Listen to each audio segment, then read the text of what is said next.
Ooh, I think that's Michael Monroe. Hello, Michael. Hello, Brandon. Yes. How are you, sir? Bro, hi. How you doing, man? Oh, this is awesome. I really appreciate you taking the time. And I mean, I don't know if this is funny or not. Is it too late for you? But I mean, because you're a rock star. I don't know if you're normally waking up at this time.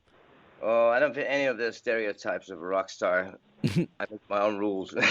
Oh, for sure. No, your reputation certainly precedes you. I was just reading again, which I knew you weren't. I know you had your moment in the sun, but you didn't really go too much into the drinking and the drugs, despite what you were surrounded with. So, I mean, people can look to you as kind of like a role model in a lot of ways. I think, especially since you're doing it now, still and successful.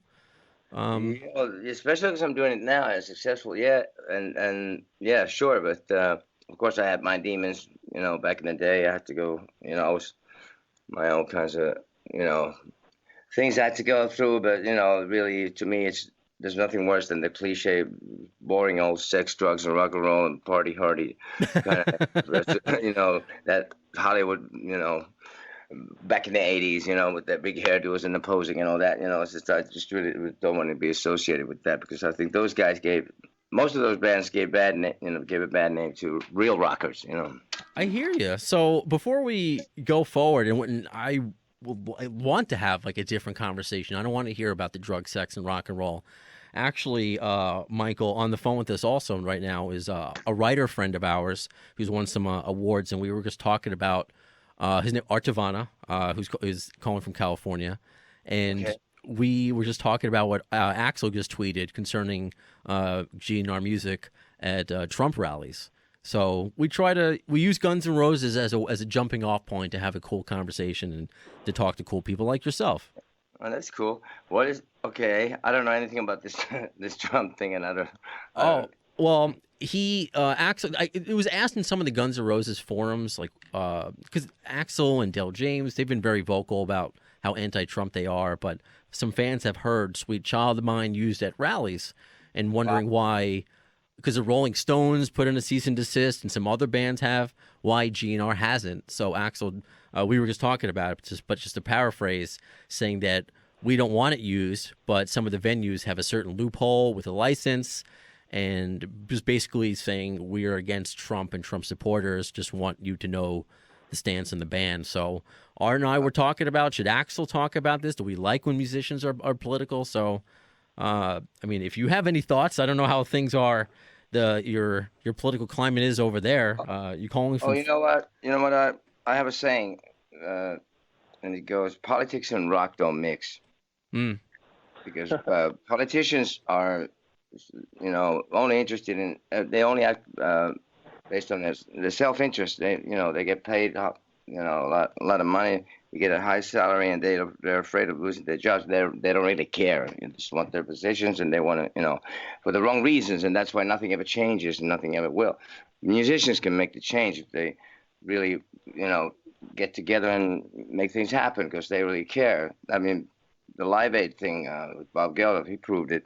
He could, even though the food never really got to the people in the end because of the red tape and its insanity, but mm. at least you could tell, if you really want to make a change, people, it can be done, but for some reason, people are capable of really making a big change in those areas, billionaires or whatever. I mean, if they have that much money, you could really change the world, but they just don't, they don't care. Yeah, It's crazy, it's insane, it's just too bad because, you know, I've been doing nowadays, just because of that, mainly because of the situation in the States. It's so obvious that, I feel like I don't really need to explain anything to anybody anymore. I get Everybody. it. I get it. I mean, how are things? And I'm assuming you're calling from, or I guess we're skyping to you from Finland. Is that where you're at right now?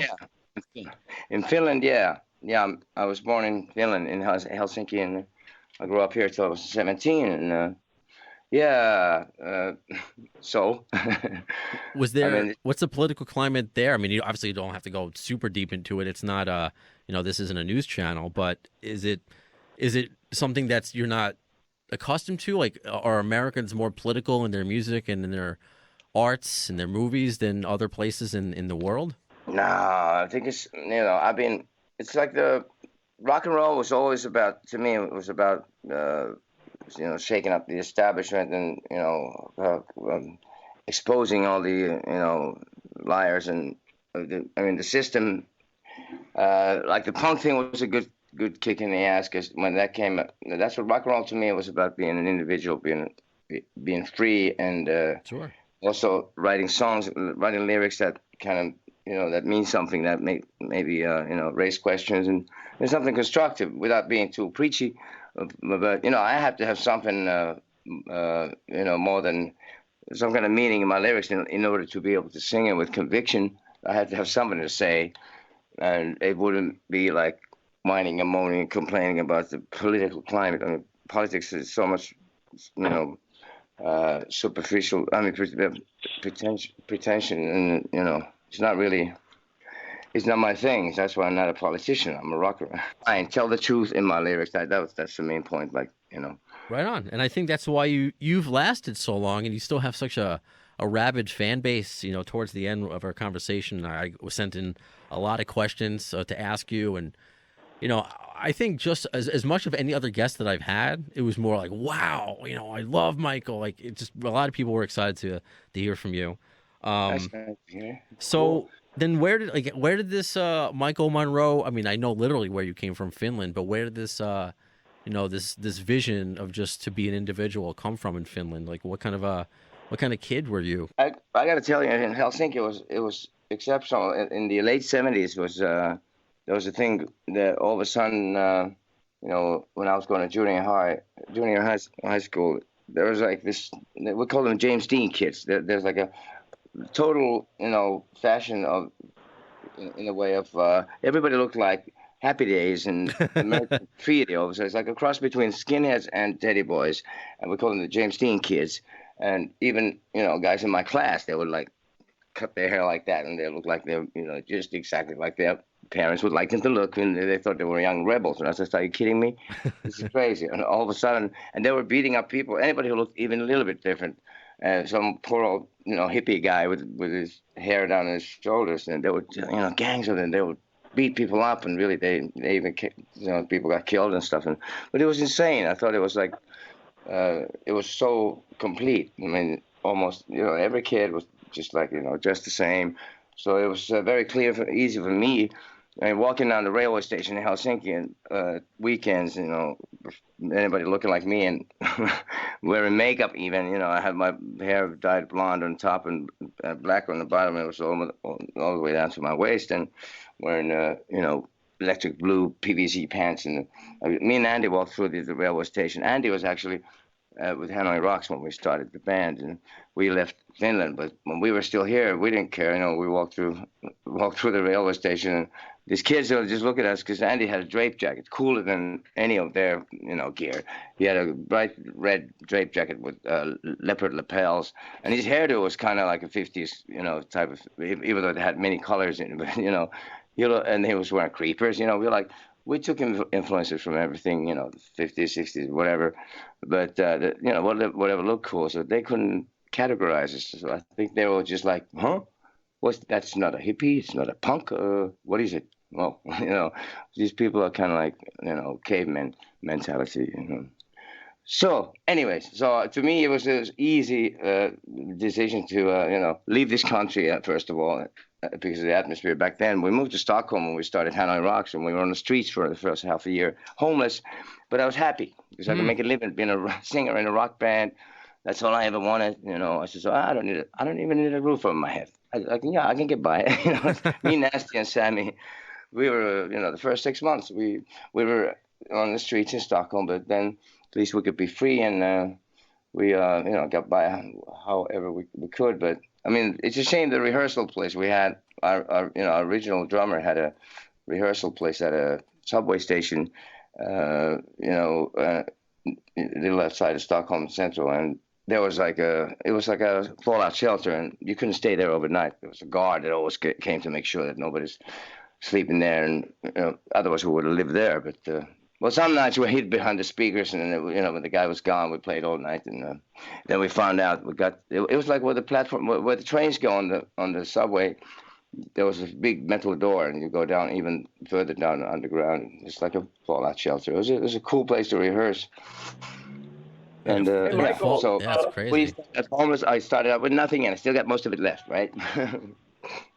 Go ahead, Hey, Art. Michael, I wanted to dive in and ask a quick question because you talked about your look and your aesthetic and how it evolved or it changed to kind of reject the monoculture of the city or the country you grew up in. But what were your influences and what was kind of your aesthetic influence for the development of Hanoi Rocks and just your look, and how did you come together? How did you bring it together? Because you guys really were the proto kind of influence on the glam scene in Los Angeles, at least for sure. But like, tell me how you sort of brought it all together. What were the artists, the movies, the books, the stuff that you used to kind of pull from? Well, Little Richard was the original glam punk, whatever, the Love Little rebel Richard. Love it. rocker that, and still is today. Still to this day, he's the best rock and roll singer of all time, hands down. The Architect.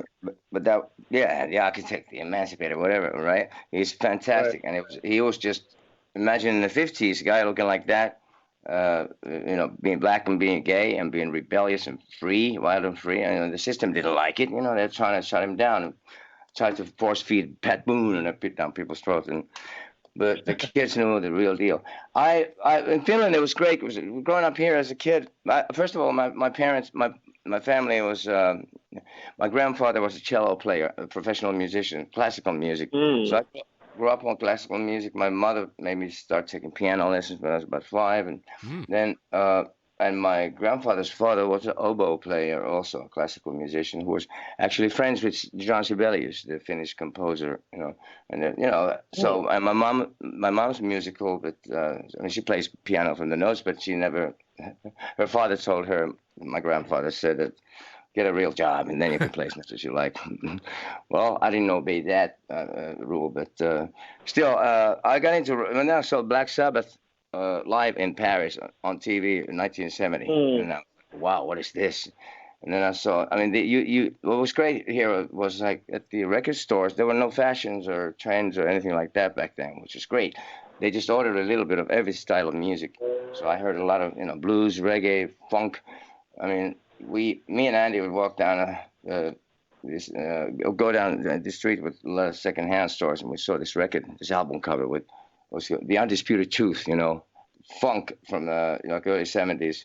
5 black guys painted silver with the platinum blonde afros, floating in space, platform boots, floating in space with microphones in their hands, and it was like the album was called Higher Than High. I was like, this got to be something else, man. So we bought the record, and it was the coolest funk, So I was more into mainly with Hanoi. I was always about music and songs, and we had something special, and eventually.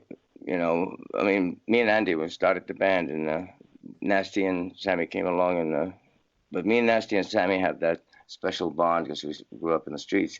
But I got into, and then Alice Cooper, I found out that my first records we got in the family was the first one was the Zeppelin second album, and then my father would buy us his birthday, or whatever. He probably went to a record store and said, well, what do the kids listen to these days? And Alice, and Alice Cooper, Love It to Death.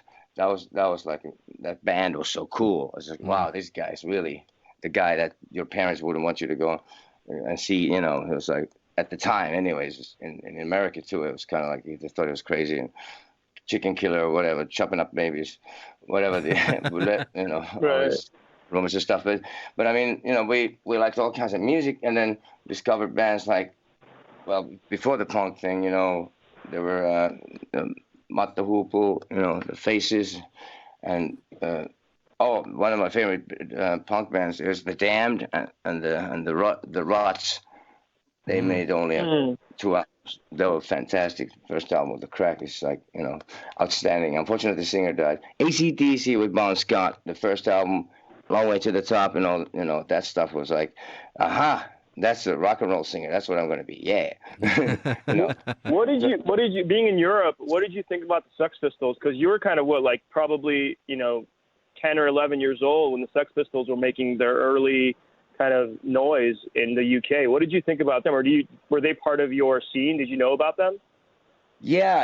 I mean, by the time the punk thing got to Finland, it was already a fashion, So it was just, get a uniform, with safety pins and whatever. Look that to that look, And to me, it was like, as a matter of fact, Andy McCoy, the other guitarist in Hanoi Rocks, when we first met, he was in a band in Finland called Briard, and they made the first punk single. They were the first punk band ever to record in Finland. The Pistols were banned from coming to Finland. They were going to play here. The Ramones played here. I think I didn't see them, but they played at the House of Culture. I think 1977. Nice. Yeah, and then the Pistols were supposed to come, but there was some I forgot what it was, like some kind of politics involved or whatever. Some child. I forgot what the organization was, but they managed to go as far as to get them banned from coming into the country, which was a big favor to them because, I mean, like in England also, they're so stuck up in the old values and stuff, so they couldn't handle the Pistols, so there was a big scandal and stuff, and that only helped them become more famous. It's like a favor to them. So I think it was cool. The music was great because the singer couldn't sing for shit, and it was still the best singer in the world. Yeah, that's punk, baby. Yeah, I mean, Buddy, that song that changed my life when I heard that song about some girl had tried to kill her baby, first, like a newly born baby. Her way of abortion was to throw it in a garbage or something, put it in a plastic bag and leave it in the garbage. That's what the lyrics and the energy and the fury and the anger is an energy kind of thing. The way he sings that song and the chorus, it's not even a note that they sing. It's like between notes. It's still it's like unbelievable. It's great. And the ending with animal. I mean, it's just like magical. And that's a great example for. Because at that time it was really good because in Finland also there's a lot of these, rock police people. They call them the guys who stand by the mixing board and says, whoop, he played the wrong note, and you're not supposed to be like. In Finland, the mentality also is kind of like, excuse me for existing. I'm not trying to be anything. Don't bother. However, a lot of progressive rock bands, guys standing with their backs to the audience, with the greasy hair and the dirty jeans, and when we came out with Hanoi Rocks, most of the people in the scene, they were like, oh, well, what are these guys? You're trying to be something. How dare you say that you basically. When we came out, we wanted to put on a good show and wanted to give people their money's worth, and wanted to look good. I said, of course we'll take the money too. If it's on our own terms, you're not gonna become. Not going to prostitute ourselves for it, but of course, what the hell? Yeah, sure, we're rock stars, we're rockers, we're rock stars. So what? What do you expect? What are you supposed to go on stage and apologize for being there? And so we came. Our shows were like an attack, and eventually as soon as in Finland, it's a funny thing when we started getting, we left the country, and it was the first goal we had to get as far away from Scandinavia as possible. Stockholm was a good start, but then we relocated to London in like 81, 82, and then that's what we were based on. And the band was growing, and it was a special, like a family kind of thing. And we grew up together, and the band had more like a punky attitude as opposed to glam. They were trying to categorize us all from the beginning. They were trying to make it. They call us even heavy metal at some point, and the labels were sort of interested, but they were starting to get all of these. I mean, to me, as soon as some movement, something that has a name like grunge or whatever, it's over, because then there's a whole bunch of bands trying to sound like the one band that made it big, and right. They're sort of like looking up to, and then they'll never sound as good as the original one, but they'll still sound the same, because in the old days, 60s, 70s, and even early 80s. I mean, we didn't think about how you're gonna market this record. Who are you gonna sort of who is this directed to, and think about the business stuff. The business is killing it all. It's all about money. Corporations want their investments back and all that, and they're trying to play it. They think there's like a formula for a hit song or a hit artist, and it's not. It doesn't work that way. They try. They're still trying to do that now with whatever's popular, whether it's the SoundCloud. Yeah, wow, I sound old. The SoundCloud rap is Sorry? Like the SoundCloud rappers. Like I sound old now saying those kids in their rap music and their face tattoos and they're churning them out like they were with well, let me use the you alluded to it at the beginning of our conversation, but I saw this written and you can tell me how you feel about it that you and Hanoi are considered one of the founding fathers of Hollywood glam rock. Like do you Yeah, that how do was you feel about that? unintentional, but actually, for me, I noticed that, and I was I lived in New York for 10 years, and I moved after Hanoi Rocks broke up. It was like in when that accident happened in '84 in December. Then in the year '85, I moved to New York. First thing, I mean, I just wanted to put. I mean, Hanoi was not the same. If one of us died, then it was not going to be the same. And not only Razzle died, Sammy Alpha left the band. So it's only me and Andy and Nasty left. And I just didn't want it to become, a parody of itself. If the wrong guys would come in. I'd never even auditioned anybody, which That's because we started amazing. the band, which like, that was our attitude. It was kind of like, what am I doing? We're more than musicians, personalities. So that band couldn't continue. So I just had no other plans than make sure that Hanoi was put to rest with with the band's integrity intact. There had to be one band that wouldn't sell out. Hmm. I mean, And that that's pretty big of you to feel that way, and well, considering a lot of the bands. I mean, now, I mean, just as an example, I mean, of course, Guns N' Roses in the lineup changes, thank God but for then Guns N' Rat. Roses. They had the right attitude. They had Okay. the punky. They picked the right. They were influenced by Hanoi in the coolest way, and they weren't trying to like cop the look or make a big hairdo. And that was the thing about it was I was told about.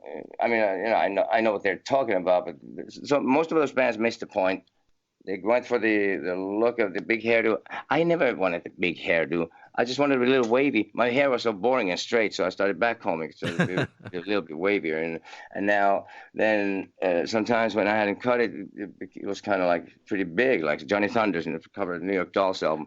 The New York Dolls and Johnny Thunders and the Heartbreakers, the Dead Boys, Steve Baders, very important person. Those two people, Johnny Thunders and Steve Baders. So just to tell you about Hanoi with the songs, the music, it was great. We played anything from punk to calypso. We defied all categories, and the record sales never really translated Hanoi's fame. And we had a big I was rumored to have been dead already in '85 from when AIDS came around. It's like, oh yeah, he's already dead. Die young, live fast, die young, all that crap. But I was told that so he started this glam thing here at Michael Monroe. So the king of glam rock. I said, I don't know what the hell you're talking about. It's just a rock band. Come on, man. It's like, okay, we grew up around in the early '70s when bands were, even the Stones, everybody was kind of a little bit glitterish. And Mark Bolan was like, that's Johnny Thunders. And one of Johnny Thunders, when Johnny saw Mark Bolan in London, right, that was a big influence on him. And you could tell it, you get influenced by other artists, but you take the influence and then you make your own thing out of it. So you have to reinvent yourself, and it's more personality, your personality and your integrity. That's what it's all about. That's why it was so much fun. I mean, bands were different in the past because everyone's doing their own thing. You had Mata Hoople with Janis Joplin, the Doors, Faces, whatever. I mean, Steve Marriott, the MC5, Yep. Iggy Pop, and Alice Cooper, and then bands had more personality because no one really cared about it. It was more like, let's do our own thing, and that's already been done, and let's not try to copy those guys because they already done that. And it was more exciting. It was more creative and stuff.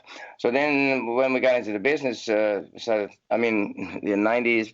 By the time we hit the '90s, music no longer had any business in the music business, and that's the way it's been since then. It's about business. So music becomes secondary, and that kills the creativity. But that's still, it's not all bad. There's still great bands.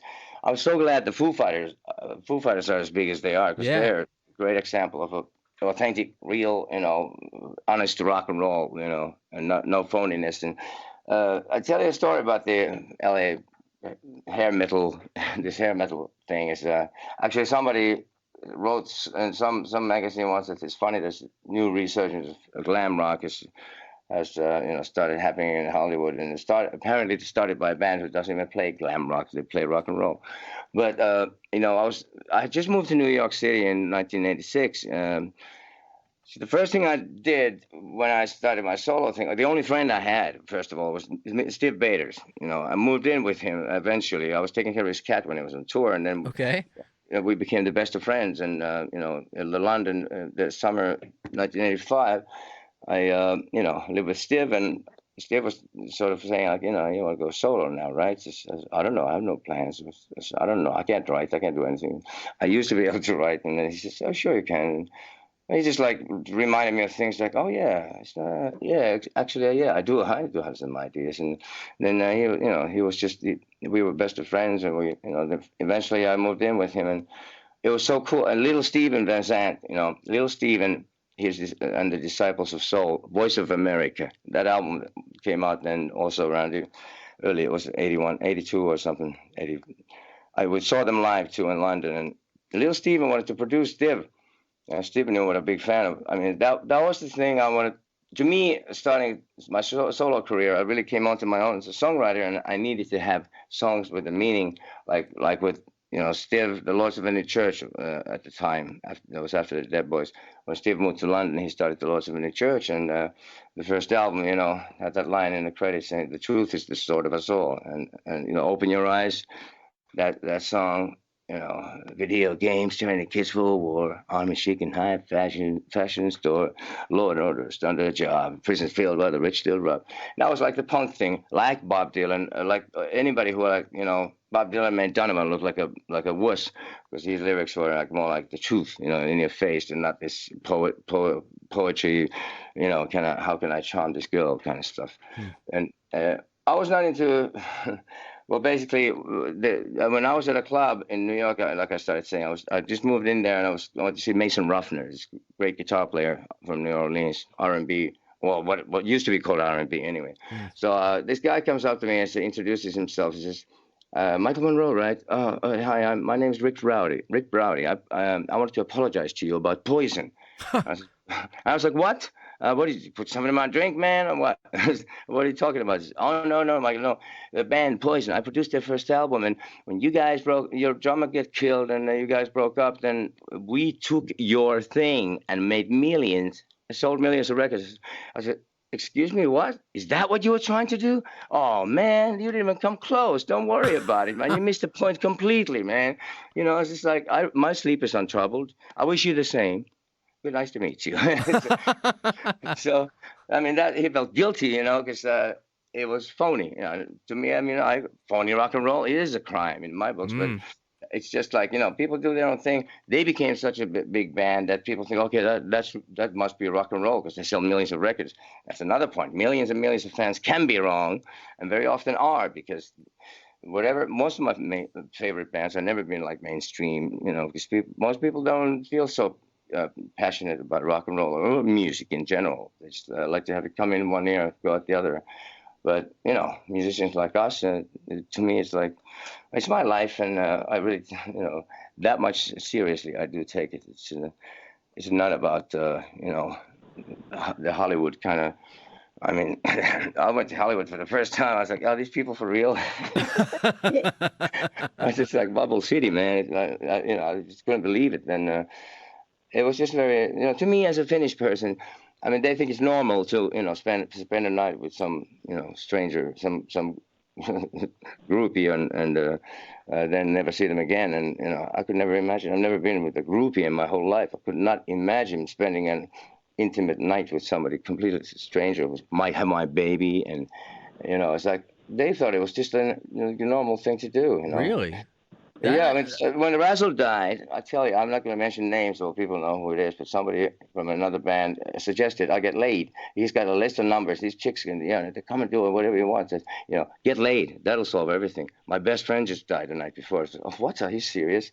It's like, that's why I felt like a freak, because as a rock and roll singer, to me, it was nothing like, it was like, that's not the life, that's not real life anyway. It's like, but, I was resented by my bandmates in Hanoi Rocks for not drinking 24 hours as they were doing. So, what are you going to do? But Well, anyway, in any case, yeah. like I said, I never meant to be. I never said. We never ever said. Or I never said I was going to be glam. Or I don't like categories, and when you start categorizing music, and it just limits the creativity. Well, we took the best of what we felt was the punk thing, and the blues, and the reggae, and in reggae music they make songs that mean something. The lyrics are actually Sure. right. See, even if Bob Marley's "Could You Be Loved," I mean that was a big disco hit, I remember, and because we were in the streets, we used to go to this place and we played it all the time. But the lyrics, they had a message. Don't let them fool you, Don't let them change you. Think for yourself and be your own person. Yeah. So the look to me, we just wanted to look good. We took a little bit of everything. We, influenced by. But most people, the thing was, most people would look ridiculous looking like me. And then I see that someone's trying to like copy the look that they think that I'm going for, but I'm not. So it's like, oh, okay, I almost appreciate what you're trying to do, but look, what I'm going to do, what I'm going to say, like, all right, so you started this thing. Don't blame me for that shit. I You mean, might those as guys. well just started selling Michael Monroe Halloween costumes and just cut people, save them the trouble and the work if they want to Yeah, look like really. you. I mean, even if you were a 300-pound truck driver, you had to have like a huge blonde hairdo and eyeliner on. Most people look ridiculous. Like I said, some people look great when with t-shirts and jeans and a crew cut, whatever. That was like, that's their style. I got my style. And part of this, show business to me, but performing, you dress up a little more, you put a little more makeup.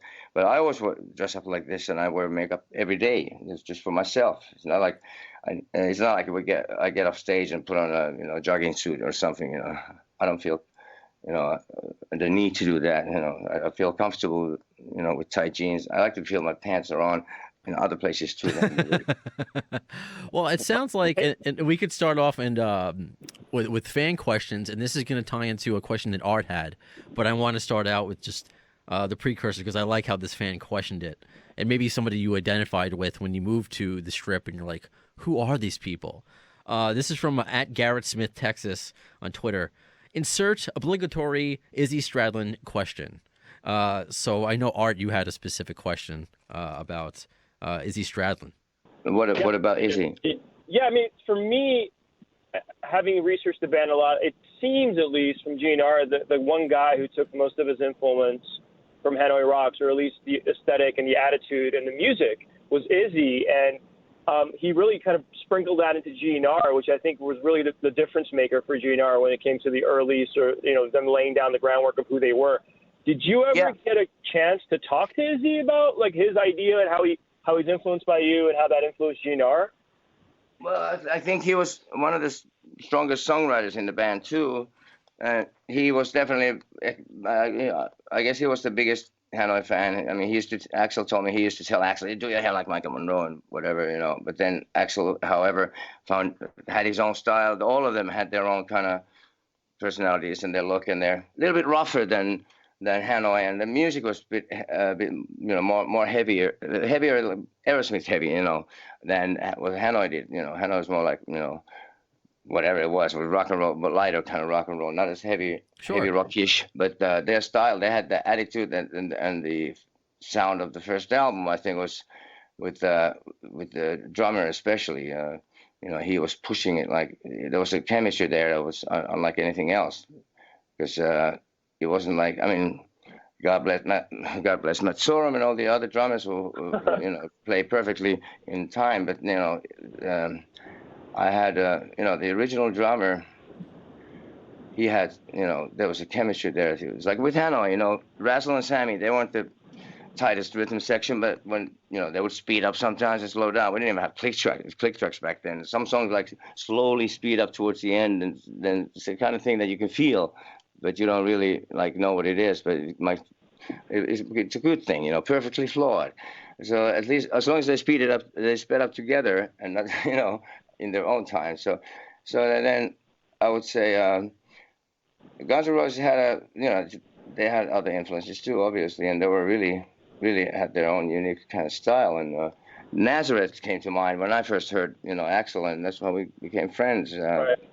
When he ended up at the Dead Jello Rock and Roll video shoot, he was actually I told him, I said, yeah, you obviously like Dan McCafferty, right? Because your voice, I mean, it's very similar. It's amazing. It's great. So he says, I says, yeah. And he liked my album, Not Faking It. He had heard a pre, he had a cassette that he had heard the album with before it even came out. And I said, oh, you must like it because it's a Nazareth song, Not Faking It. And he says, oh, he didn't even know that was a Nazareth song. But apparently the Loud and Proud album was never that big in the States, right? So it was Hair of the Dog was bigger, I guess. So actually, I hadn't heard that record. So I said, "Wow, cool, man. Yeah, Not Faking It is a Nazareth song. I made my own version of it."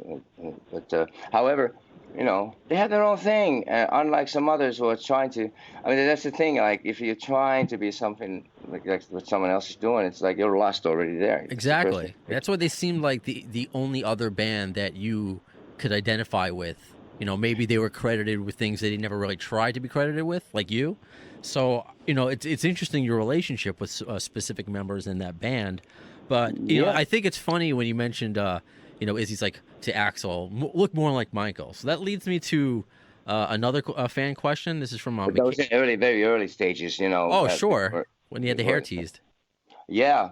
But I mean, sorry, go ahead. Oh, I know he didn't mean like the braids. No, but I mean, so for example, the Dead Boys' "Ain't It Fun" that we covered as a duet with Axel. Mm-hmm. It came about when they first of all in interviews they always mentioned Hanoi, and always they even released our European catalog on their label. It was the Suicide on Geffen, and they were always trying to make people aware of Hanoi, because we were like one of the best kept secrets in rock and roll. Unlike some other bands who may not, who thought they were trying to cop the look or whatever, and missed the point, and they were, oh, Hanoi, who? Oh, we never heard of them. Oh, this is our own thing, Look at the guys who were faking it, So that's why Guns N' Roses were great, because they were for real, they're authentic, And the Dead Boys song, I was talking to Axel, and Steve Baders had just died, not too long before that, and I mentioned the Dead Boys. He says, "Oh, he never really, listened to them that much, and wasn't really that familiar with their material." So I made this tape with their first couple albums, the first two albums, and on an audio cassette to Axel. And then we were driving around in Hollywood, and he heard the song "Ain't It Fun" that came on. He said, "Oh man, we got to do this song as a duet, man." And we called Slash to put the band together, and we're doing like a cover album, it's coming out next, and it was the Spaghetti Incident, And I was like, wow, man, it's amazing. Are you serious? I mean, could we put on the album that's just in memory of Steve Baders? I was like, yeah, of course. So that's great, man. And so I was like, wow, so many people millions of their fans will see Steve Baders' name there, and they'll hear this song, and we recorded it. We did it like face to face, live. We were singing it like, sort of ritual Steve used to do. He put like candles around me when we were singing in the studio. So we got put candles around us, and in places Axel sounds exactly like Steve. I mean, it wasn't even a duet; it was a trio. Steve was there in spirit. Let's put it that way. So that was a cool thing. And I said, as it turned out, there were some other punk bands. They covered the New York Dolls and stuff, but. I had heard that some of the bands had gotten kind of greedy, and people that hadn't even written those songs, members of the bands, oh, I wrote some of that, So I just told them, I only got paid my session fee, and I didn't want anything else. I mean, I had a manager at the time who says, okay, man, this is going to be the first single of the album, man. I'm going to negotiate a deal here. I was like, you stay the hell away from this, man. You ain't touching this, because I didn't want to give any reason for them to think, okay, he's greedy or something like that. Money, I'm definitely not going to let money ruin a cool thing like that. That's all I asked for the Ain't It Fun cover on the Spaghetti Incident album was that just if you can write down if it says on the album cover in memory of Steve Baders for that song, and just spell my name right. Awesome. Actually, this is the passion of your fans is going to come through with this question. This is from Ant Jones. So he writes, like, when you're talking about Ain't It Fun and the singer of the Dead Boys, the Baders, when it comes up in conversation, could you ask how Baders and Monroe ended up living in London, and where did they hang out? So I guess maybe he wants to do some visiting to see where the magic happened. Well, yeah, Portobello. Portobello was where Steve was living already, and he got he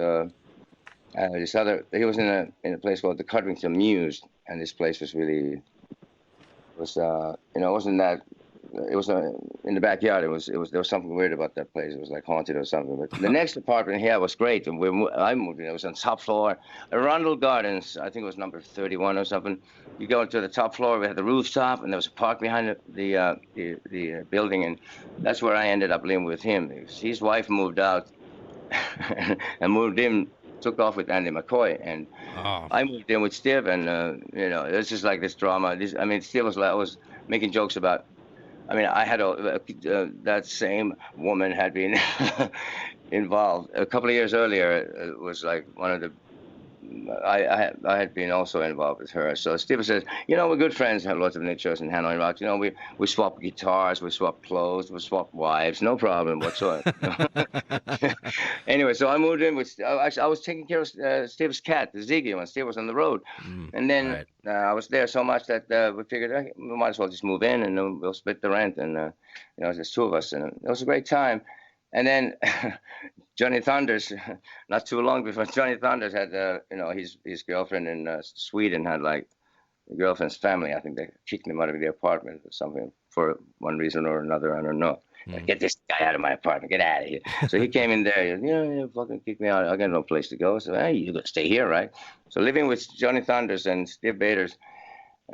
Well, Steve was on the road a lot, but that was just around the time when Hanoi was breaking up, and But if I was with anybody who really was the most, sitting down with little Steven, and when Steven came to produce the Lord's of the Church, after he had met Steve in New York, and Steve knew what a big fan I was, and so that's how I met little Steven, and he, him and Steve and me, the three of us sitting down, the only friends I had, and only friends I needed, and then that was around the time I did some demos. Steven played some toasting acoustic on and sang some backing vocals on my demos that I was making for CBS. Hanoi was signed to CBS and worldwide, and they wanted to. They asked us to make demos individually so they could decide whether they wanted to keep me in solo or not. And then they dropped me and let me go eventually. And the first thing I did was the Sun City project. Little Steven came to London to record some of the artists united against apartheid. It's the Sun City. You remember that project? Yeah.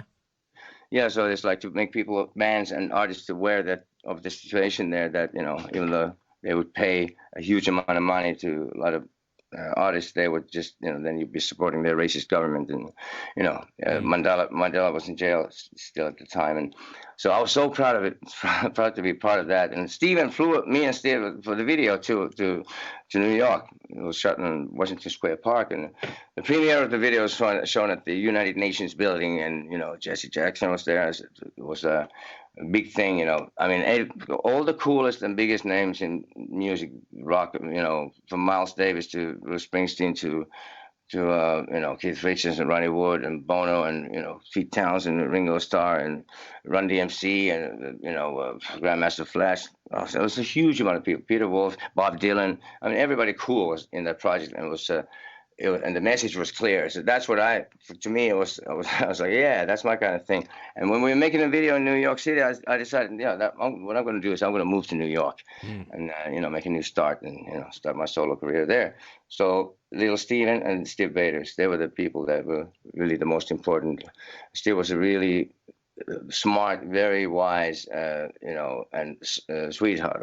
He had like a heart of gold, even though his image was the nasty little Steve, But, check this out. Steve, he was live. He was incredible. The way I got some moves from him, some moves I saw Iggy do later on. I saw, okay, so Steve's gotten down from Iggy. Okay, that's all right. We're passing on the legacy. But he was so, on stage, it was like, somebody hit him over the head with a bottle at CBGB's, and he kept singing until he passed out from the loss of blood. And, that's dedication. And the other thing what he used to do, he's a little guy, he was very light, he'd climb up the lighting rig, and then he wrapped the microphone cord around his neck, and he'd be like hanging, like he was hanging himself, but he was holding himself with his other hand, but it kind of looked pretty wild. And then one night, and when they were on tour, and he was doing that thing, one of the roadies noticed that, there was like piss pouring down his leg, and the guy was turning blue.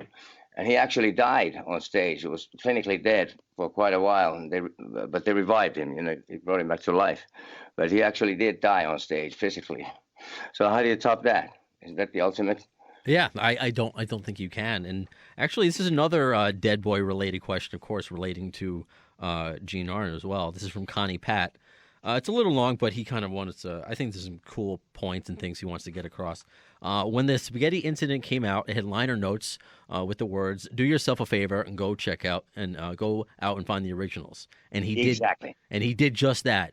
So knowing that it was his idea, your idea, to record "Ain't It Fun," I still thank him to this day for turning me on to the Dead Boys. So Yeah, right. right. So he writes, my not so original question is there ever a chance that we could see Ain't It Fun performed on stage with Michael Monroe sharing vocal duties?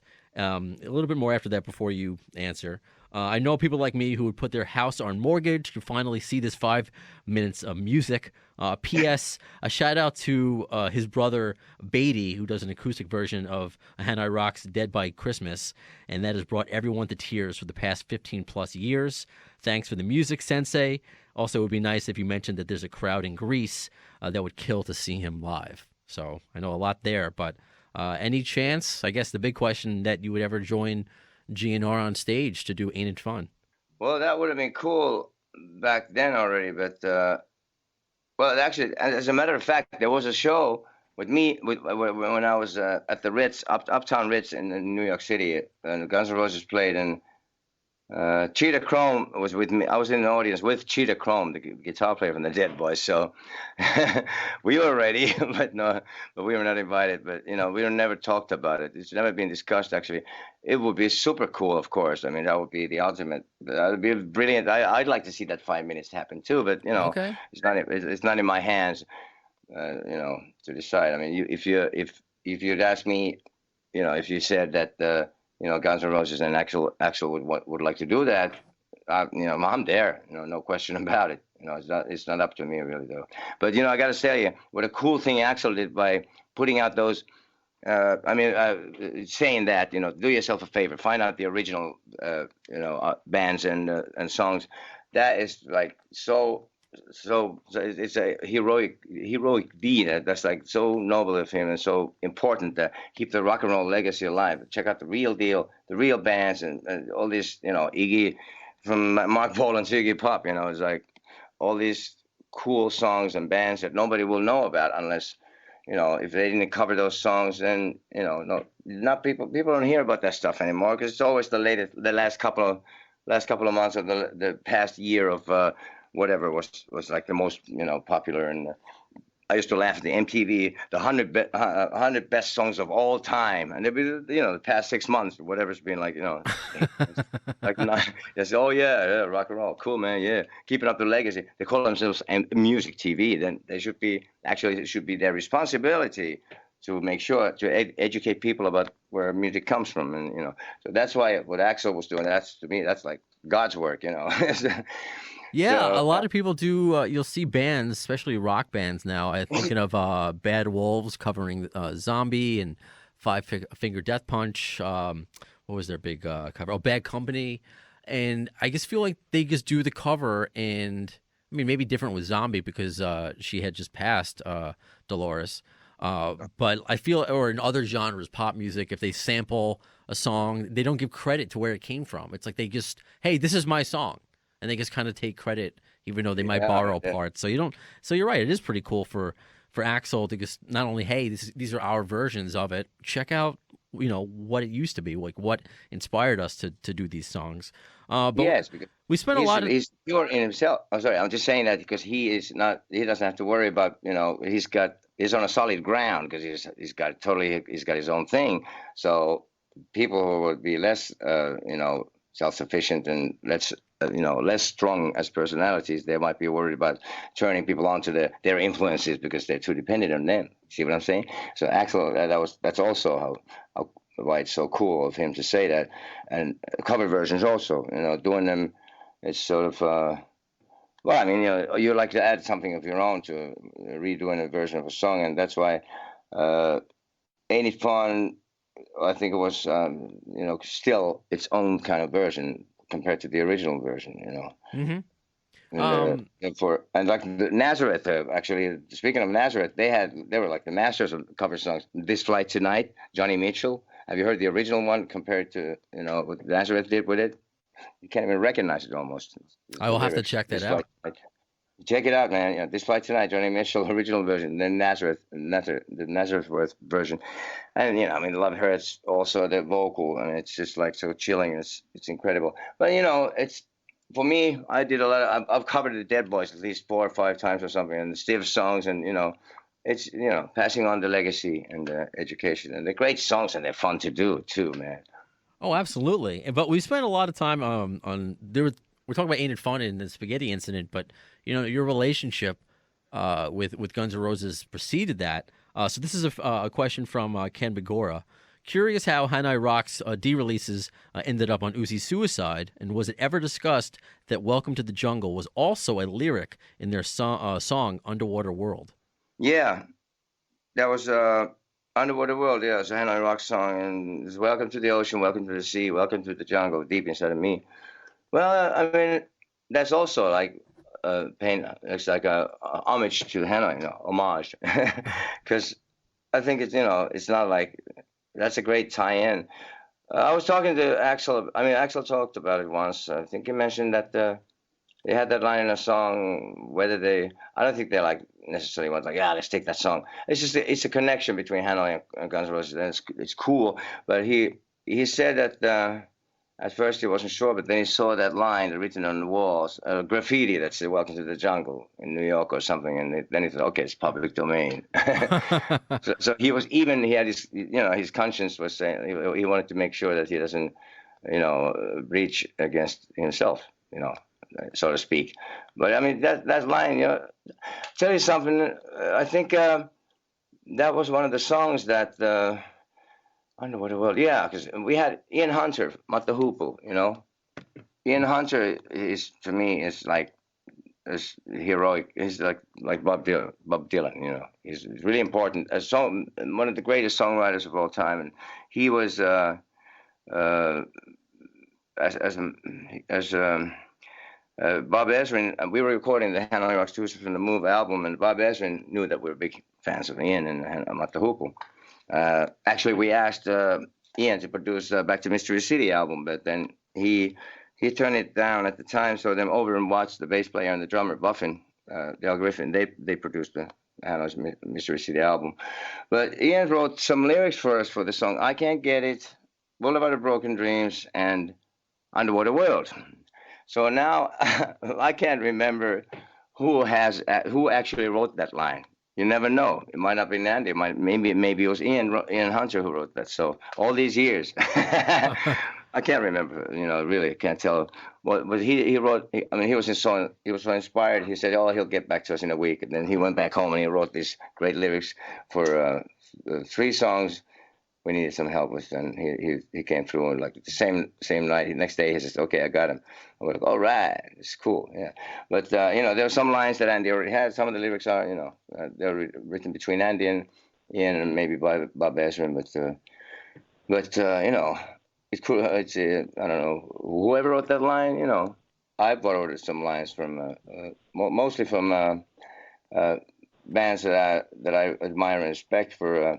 We'll say like motivating, the Hanoi Rock song motivating, running all alone in the low down street, searching for my medicine. A little satisfaction from a woman is all I need. That line is from an Undisputed Truth song called Overload. I think it was called Overload.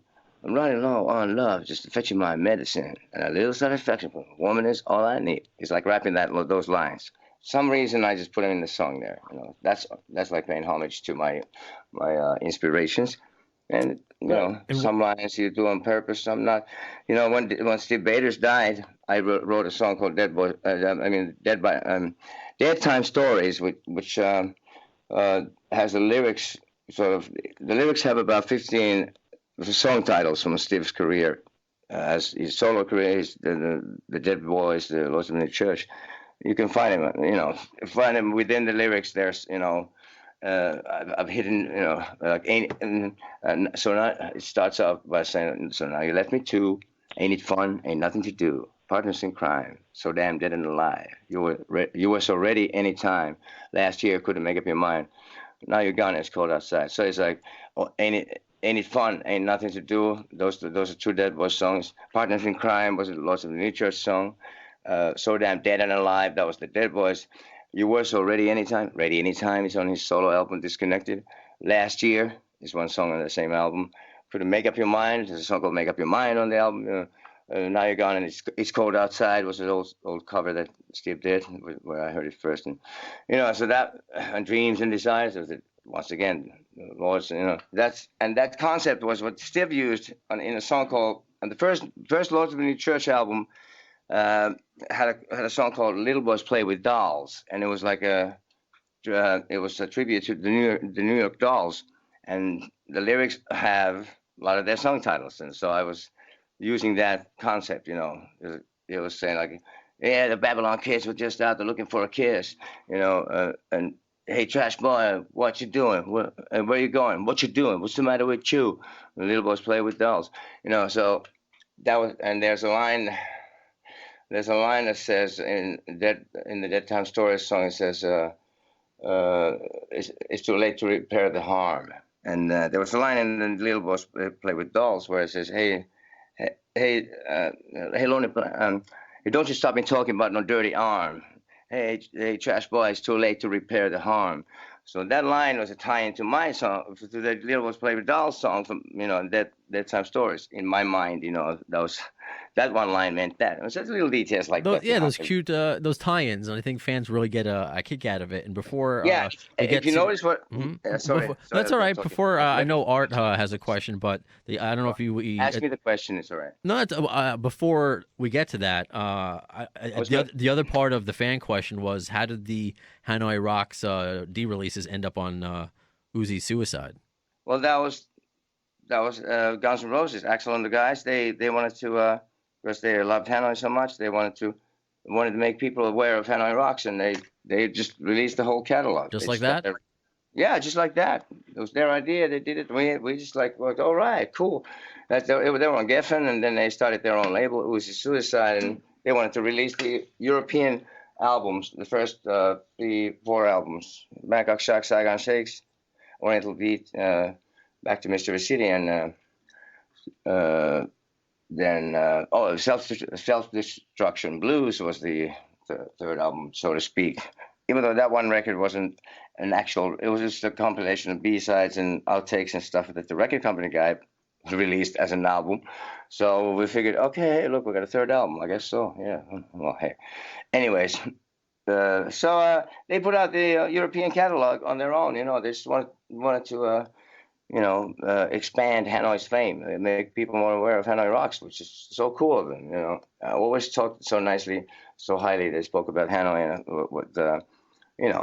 and in the right way, because we deserve that. That kind of. I mean, they got the point. They knew. For sure. They knew what it was about. For sure. But talking about continuation, if you notice, had a line. The first Guns N' Roses album had a line in the credits. It said that bitch slap rapping on your cocaine tongue, you get nothing done. Yeah. Which You Could Be Mine. A line in You Could Be Mine, right? And then in the end of the Use Your Illusion album has in the credits it says "Ain't It Fun?" Steve Vaders. Mm-hmm. They're pointing out to the next album, the upcoming Spaghetti Incident, where they had the song "Ain't It Fun?" Steve Vaders in Steve Vaders' memory. So that was actually like that, kind of like it was like Queen had that. First album ended up with 7 Seas of Ride. That song was, as the last song, it was the entire song. At the end of that song on that record, on the second record, it ends up with the crowd singing that we all like to be beside the seaside, all like to be beside the and the next album, Sheer Heart Attack, it starts off with some noise from an amusement park kind of noise, and then somebody's whistling. Somebody comes by and it's like. Whistling the same melody as a tie into the previous album. So I love stuff like that, and actually did too. So that's the kind of here's that idea of putting those in the previous album, things to the up and coming now. How did Bad Obsession come about? You contributing to that song? Well, that was the reason I was in LA for that session. I came to play some. They wanted some harp on that, and they wanted some saxophone. So I came in.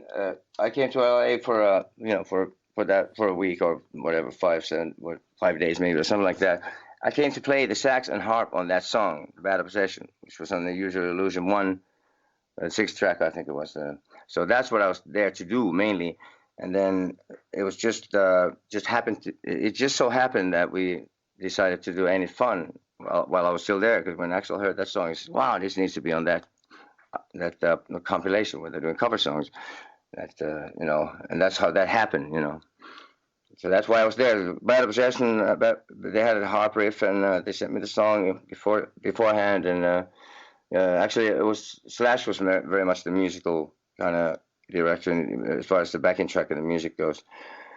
He was, quite clear what he wanted. It's great to work with someone who really knows what they want and what they don't want, and his sense of style. What not to play. Often it's like it's not what you play, it's what you don't play.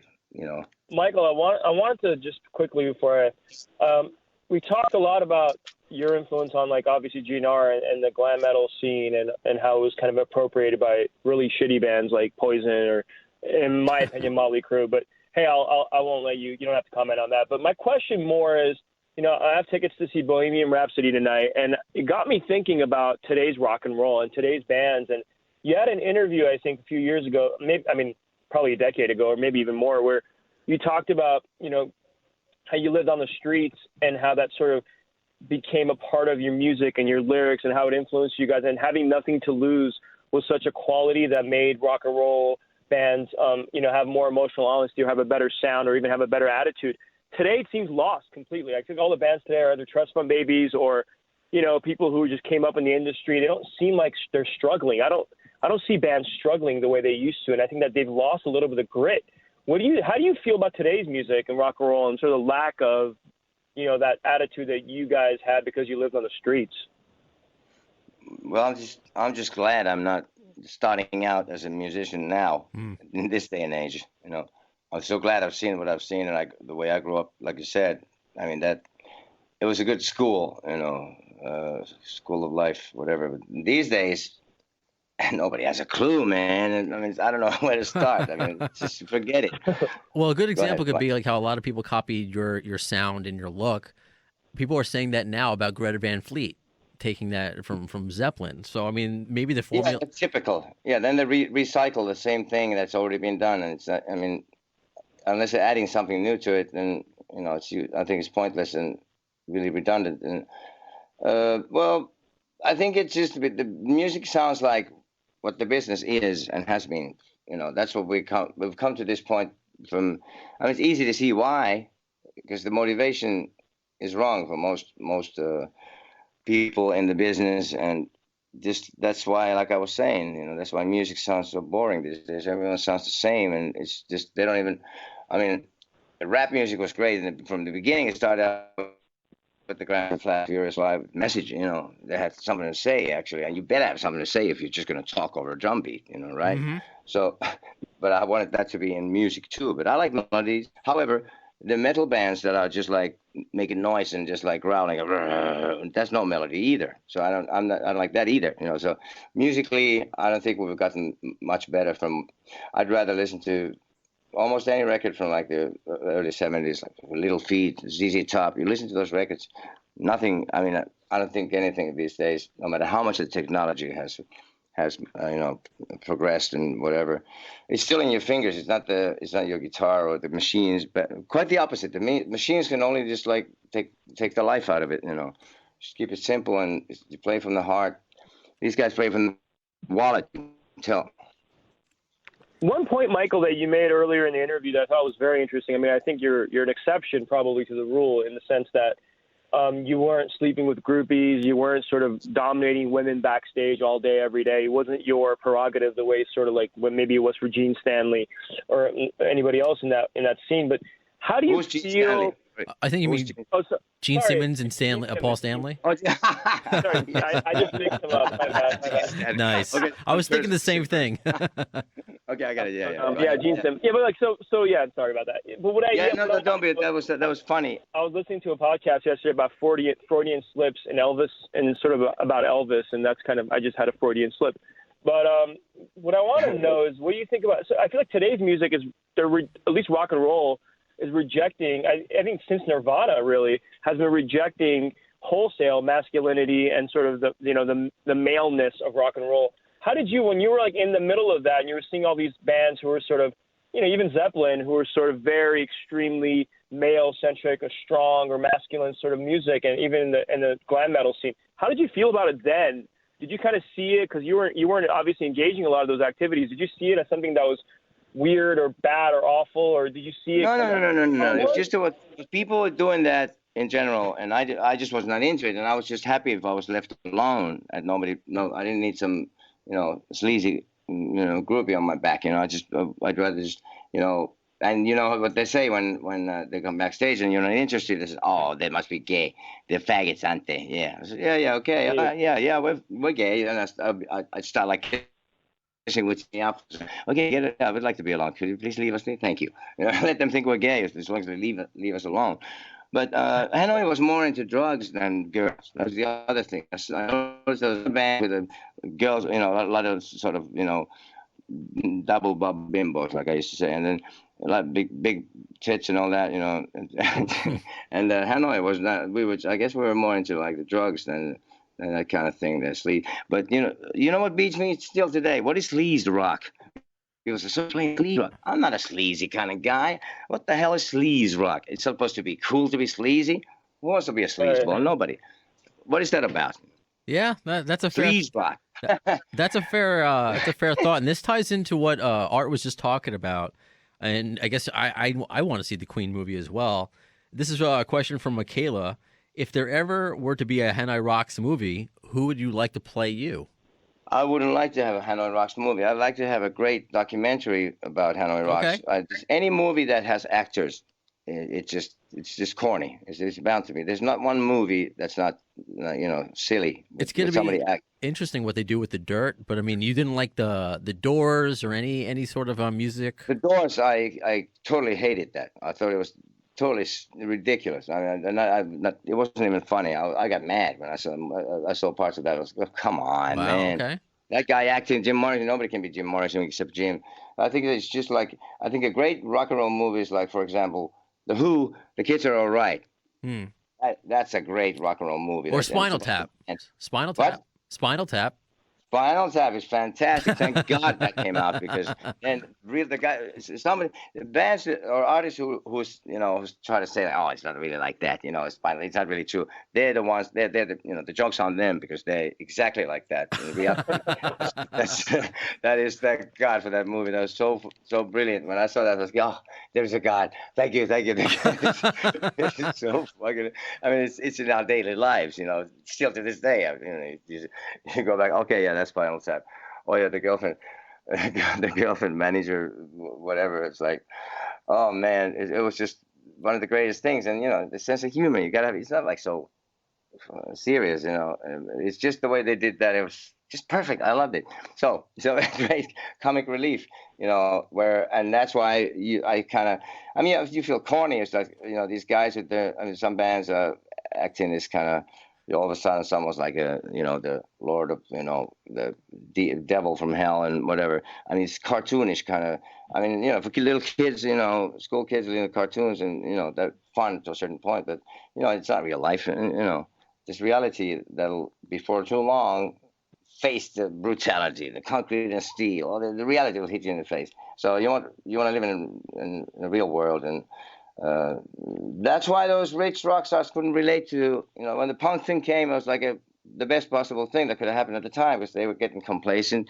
The rich guys could not, they wrote songs that didn't, we could relate to, played 20-minute solos that put people to sleep. So then this punk wave was very healthy, because Kiss came out and said, that they couldn't necessarily play that well, but they had something to say, and they had the attitude, and that was the more important than the personality, more important than learning how to play correctly.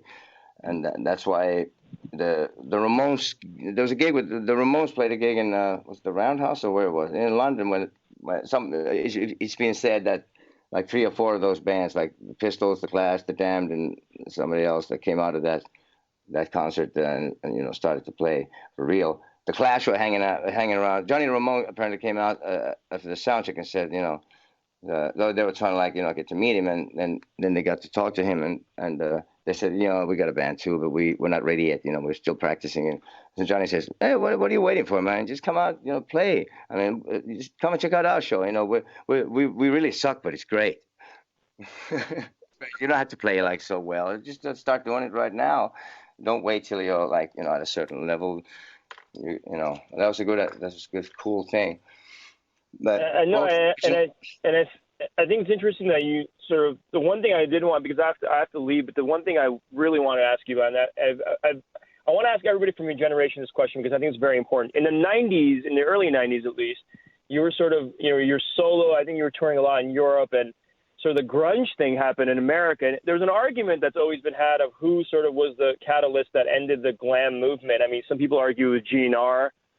With Appetite, that really showed a different side of that scene and sort of did away with the Poisons and the Motley Crues, at least as important bands. But, and then Nirvana completely just wiped it all off the face of the map and changed the trajectory of rock and roll. But I want to know, what did you at the time think about Nirvana, and how's your opinion changed of what grunge did or to your kind of world in terms of music?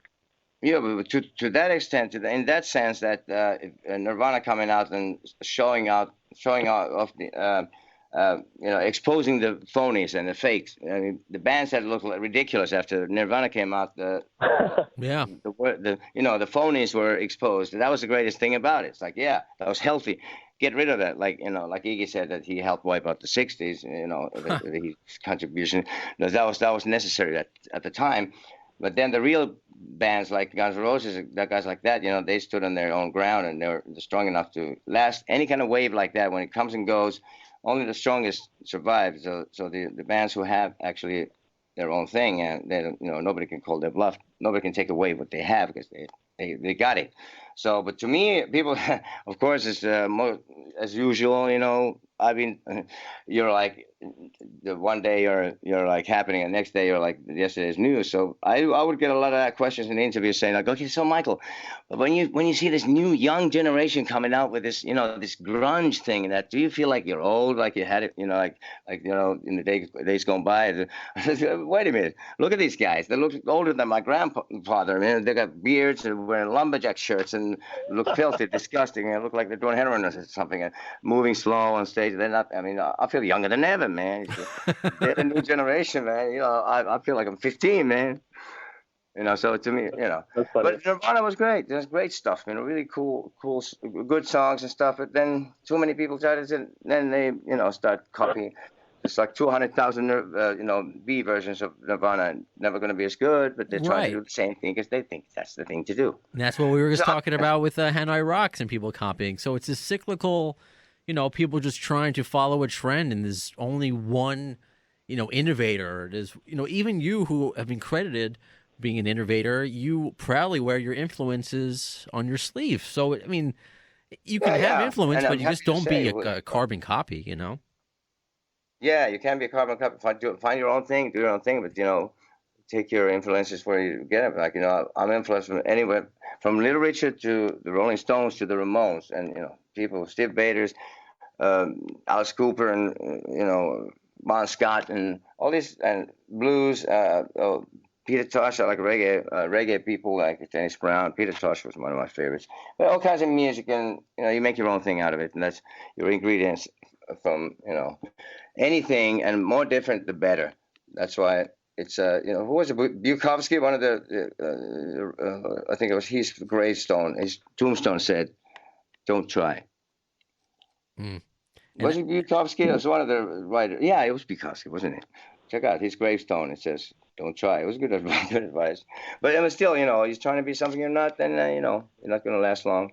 And that's why you have lasted. I mean, it's what's cool about you is that you're an original, but there's something familiar about it at the same time, and you're able to just, make it obviously your own and survive and last through all these changes in music. I mean, I told you just the outpouring just from my show when I announced that you're going to come on, but that you're still in demand, you're still touring, and obviously we can be here talking for hours, and I really appreciate, because I know the time difference. It's late for you there, so I appreciate you taking any time to talk to us.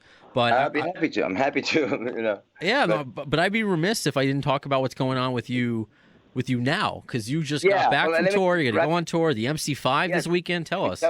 Yeah, absolutely. Well, let me just wrap up the past by saying that Sure. to me it was about integrity always and not selling out. And I never sold my soul, and I'm proud of it. And I never, hoard myself for money. And to a fault, the Not Faking It album was on its way to selling millions. And they made this commercial from Polygram Records, put out this TV ad. It was every Headbangers Ball commercial break. It would say, Michael Monroe, he's not faking it. He's the real thing. The brains behind Hanoi Rocks is back. And I came back from Japan from the tour, and I was like, Jesus Christ, who the hell put this out? And I called the label the next day. I said, hey, why this ad is misrepresenting me? It's like people think like Hanoi was calculated. It was spontaneous. I mean, that was really important to me. So I said, take this commercial, got to redo it. And they said, oh, you don't like it? No. You want us to pull it? Yes. So then they pulled the plug on the whole album, and therefore never became. I could have, that was probably the move that made me more the rarity that I am. But I figured, hey, I'm no regrets. Either on my own terms or then not at all. And I then rather be more, less known, more like one of the best secrets in rock and roll. As long as my stuff, all my records, I want to make sure it's all killers, no fillers. I don't want to put up bad records. So I live with this shit the rest of my life. So that's, to me, it's always the quality and that it's authentic and real. That was more important to me than anything else.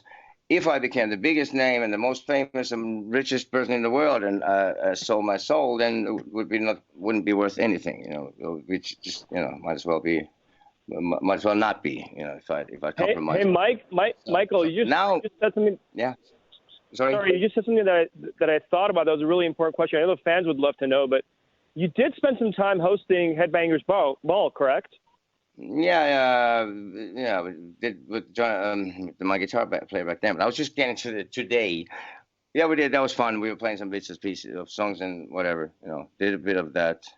I could have done more because MTV would have been cooler with me there, with more Michael Monroe in there back in the day.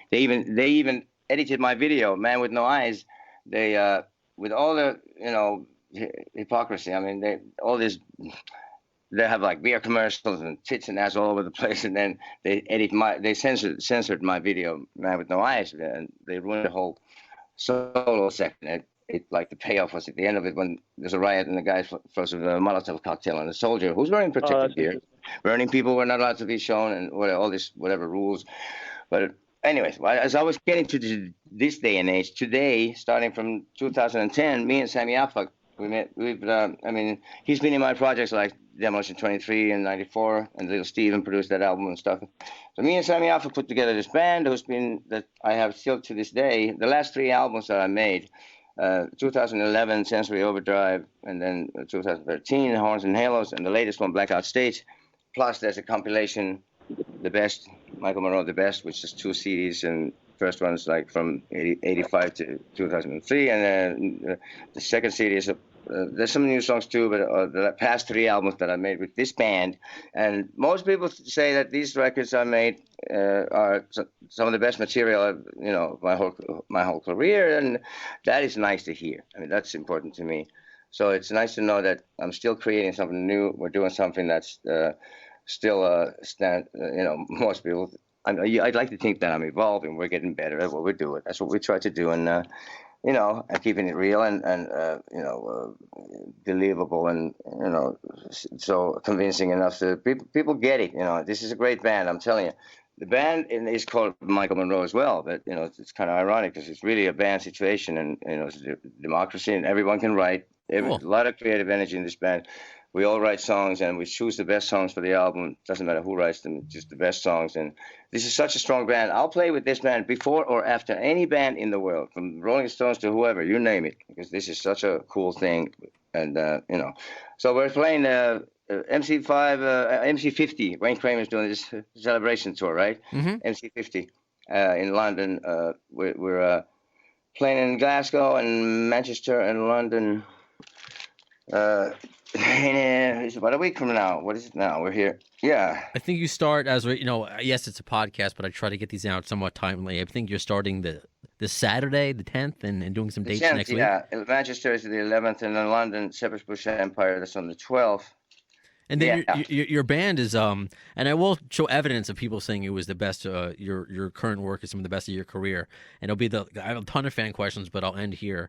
It wasn't even a question. It's from our Ray from the UK said, not a question, but just tell him I think Sensory Overdrive is one of the best rock records of the last 20 years. So, Wow. it's all It was over, man. awarded by Classic Rock as the album of the year back then, and that's so lovely to hear that. Thank you, whoever said that. That was great. Yeah, Ray from the UK. I mean, the fans all over. You have them. I mean, I'm grateful. I have listeners all over. Certainly not to the amount that you have, but the outpouring of love came for you, Michael. And I just can't thank you enough. For coming on. I know Art had to just jump off because he's like part superhero, part journalist. I do talk. I have a lot to say. I mean, I like talking about this stuff because these are important things, and it's also nice to be able to say that. Nice to know that people are relating to what we're talking about here. Absolutely. So Do you foresee, because obviously I'm jealous and I would like to visit the, Finland and Spain and some of the countries you're going to with your band. Are you going to do anything in the States anytime? So playing in New York and LA, that's cool. That's always good. But playing in the Midwest, America is such a vast amount of area. You had to play.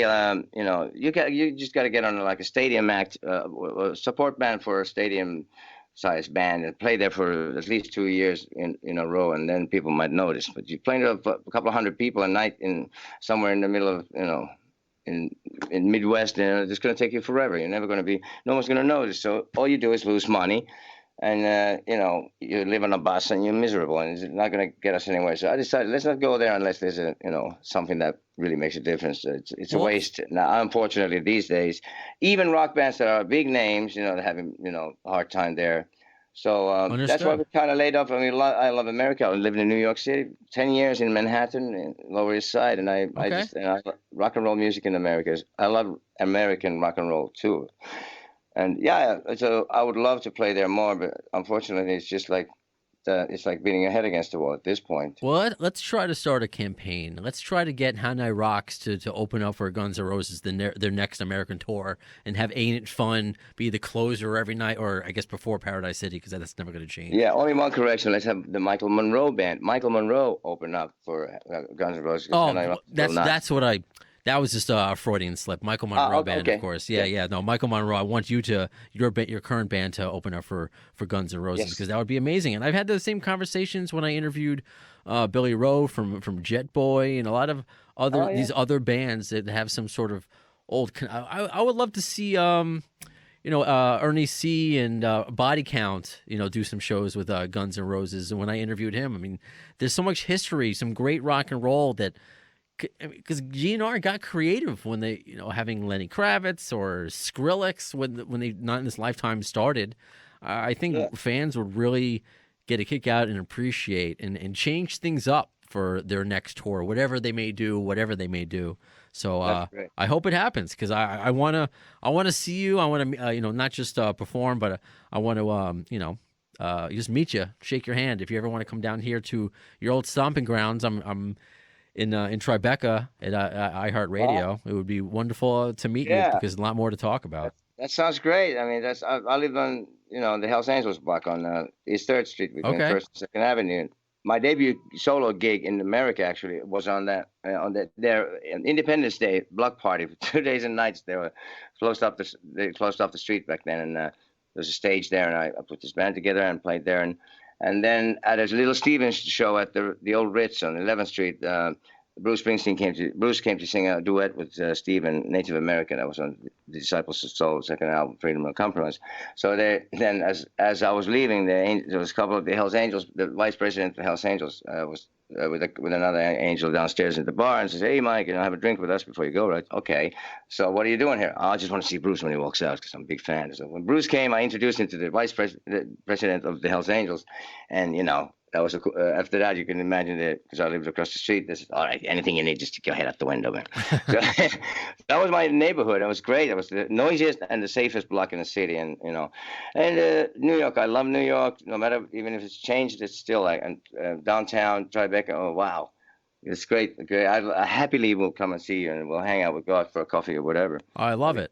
I love it, Michael. I mean, this was so much a pleasure, and I'm really, yes, you have a great resume, but just to get the sense of your personality, how humble you are, and your thought process of just not just now because you're being a veteran, for lack of a better word, of rock, but just back in the day with doing the best to avoid drugs later on and not being into the groupie thing and being an individual. I mean, that's very, it seems rare. So I mean, I was even a freak amongst the rockers already were because they become like a stereotype that has formed it. And whatever you do, no matter what, then you don't want to get into complacent or like a vicious circle of a routine of okay, this is this now. Okay, I'll be a rocker. Put on the uniform and be that. Yeah, that's right. I mean, to me, I was always a loner. I walked my own way, made my own path, and never, I thought it was, that I did my own thing, and that's what I know how to do best, and never tried to be anything that I am. Well, that's why you're Michael Monroe, and you have the fan base that you have, and that's right. I think so. I believe so. And all I would wish for, like you said about the big tour, it would be so amazing to maybe get a chance to show this band. This band is, I feel so, we have such a good time on stage, and it's such a fun show that I would like to have. If someday some of these big names who are also have shown their appreciation toward me and my music in my past in Hanoi. Yeah, take us on the road on a big tour and for a year or two, tour the world with a really big name, get the exposure to have the band be presented to a bigger amount of people, a bigger audience. That would be really interesting to see. I'd like to see what we can accomplish on that level. I think, that's one of my wishes for the future. I think you're not alone in that, and it's interesting. Well, we can end here because it ties in the Headbangers Ball and everything. When we interviewed Ricky Rackman, he said that once, it was like recent years, that Sebastian Bach told him backstage that like Axl misses him and wishes they were friends again, but just doesn't reach out for whatever reason. So it's just, I feel like if the love for Hanoi and you were there with Guns N' Roses and the individual, you're forever entrenched. You're in the liner notes. You're on songs. So why would anything change as far as a personal level? So I like to think if the proper communication was there, it could happen. Like I think that another thing I just want to start a petition on is to have Alice Cooper do The Garden with GNR, and I'm friends with him. I don't know if you're friends with her also, Catherine Turman, who does his radio show, The Producer, but she's like, I'll pass the word along to try to get. I think fans would love to see that too. Yeah, I mean, Alice, I love Alice. Alice is like such a sweetheart and such a cool guy. I mean, whenever he played, I've been up with him when school was out and under my wheels, even maybe 4 or 5 times in Finland. But when we opened up for him 2 shows in England, we did Plymouth and Swindon, and I saw us backstage in Plymouth. He said, "Oh my God, I didn't know you were opening up for us. Okay, tomorrow you're coming out to do Schools Out." I was like, "Oh yeah." In England, that's where I really need the exposure. So it was one of the greatest nights of my life. First of all, it was Halloween night, and we did Schools Out. And after that, so many people on Facebook, there were like a lot of messages saying, "Hey man, I never heard of you before. Great band. I love bought the album. I love it. And I'm coming to see you from now on." That is like such a amazing. I mean, in Finland, I'm already well known. In this country, So, and if I'm opening up for someone, I mean, Slash often comes when he comes here. We've opened up for him, or we end up doing something together, which is great too. But I mean, having someone bring me on stage in like London, England, where I could really use the exposure. That's the way it could work, or it's supposed to work. That people see you, and somebody who's in the same vein, and legend like Alice. It didn't hurt to open up for Motorhead for 3 weeks Sure. to either, and Lemmy asked me up to sing the Born to Raise Hell. Which I sing on a record anyways, but hey, maybe you can do it in an easier way. Maybe you can do like when you do make another record, if you want to do like another version of Dead Jail and Rock and Roll, get Axl to be in a video with you again. You know, it just seems like. But he already was. But if you do like a part 2, like how Metallica has the Unforgiven, Unforgiven 2, Unforgiven 3. Yeah. So I don't know. I just want it to fun happen. and I'm just cool. trying to make it happen. You know. Yeah, and you know what? Little Steven sings the harmony on that. Don't really mind doing my time. Dead Jail, Rock and Roll. I mean, he sang the lyric and the melody on the. I mean, he actually sang the backing vocal on the record, so which was no secret. But the thing is, yeah, and the fact is, we have our fourth album with this band, this same band with Sammy Alpha and those guys, Steve Conte, Rich Jones, and Carl Rockford. We have a new album that's ready to be released. It's coming out in the spring, so it's got one information. Awesome. Well, yes. You're more than welcome to, because I know you have. I mean, we probably just scratched the surface, because I want to talk about your dad and being in radio, because obviously I'm in radio. But there's a lot to talk about. So maybe when the record comes out, if you want to come back on again, we could talk about. Yes, I'd love to. Oh, that means a lot. So absolutely. So when you come on again, we talk about the new record. We could talk about radio itself, how that influenced you, and just more about your current band, and just you're still holding that rock and roll flag. It's people like you that are out there. It's like, I know real rock and roll exists. I know that the fan base is there. I'm not the only person, and that's what doing this podcast has been like. I thought I was alone. Like I'm maybe one of the last of the 80s, 70s, that vibe. But no, there's listeners. I have listeners all over the world. Again, not nearly as much as you have, but we're not alone. So we're trying to we're not alone. Get them all as long together. As I'm alive, and rock and roll is alive, and it's not the 60s or 70s. It's this day. I mean, today, 2018, 19, whatever. You're right there, because this is the coolest thing ever. Anyways, I mean, we'll just. I mean, I'm there, man. Next time when I just get in touch with through my management, like you just did this time too, I'll be very happy to continue this conversation with you, man. It's really been a pleasure talking to you. It's nice to know that we're not alone. and when we're alone, when we're lonely, we're together. When we're alone, we're together in that too, right? I love it, Michael. You going to sleep now? Is that what you're going to do? Yes, I will. It's what is it, 1:30? No, 12:30. Okay. All right. Midnight. Yeah, it's already Monday. Too late for yesterday, too early for tomorrow. My favorite. Okay. Well, you got some thanks rest. so much, man. I'll speak to you soon, and all my love and respect to you and you guys over there. Likewise. Thanks so much, Michael. Thank you. Bye-bye now. Bye-bye. Bye.